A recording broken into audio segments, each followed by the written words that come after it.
ఊరి చివర ఉన్న ఎర్ర గార్డెన్స్లో సీతాఫలం మొక్కలు చాలా ఉన్నాయండి. వాటికి తోడుగా రామఫలం, ఇదిగోండి ఇది రామఫలం మొక్క నిన్నే నర్సరీ నుంచి తీసుకొచ్చామండి. ఇది లక్ష్మణఫలం అండి. ఈ మొక్క హనుమాన్ ఫలం. ఈ హనుమాన్ ఫలం మొక్క అయితే నేను ఫస్ట్ టైం అండి చూడటం. సీతాఫలం మొక్కతో పాటు ఈ హనుమాన్ ఫలం, లక్ష్మణ ఫలం, రామఫలం ఇవన్నీ కూడా ఇక్కడ పెంచుదాము అన్నట్టుగా తెచ్చామన్నమాట.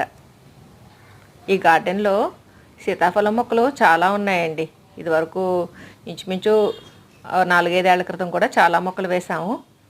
ఓన్లీ సీతాఫలం వెరైటీయేనండి. ఫెన్సింగ్ కానుకుని చుట్టుపక్కలంతా వేసామన్నమాట.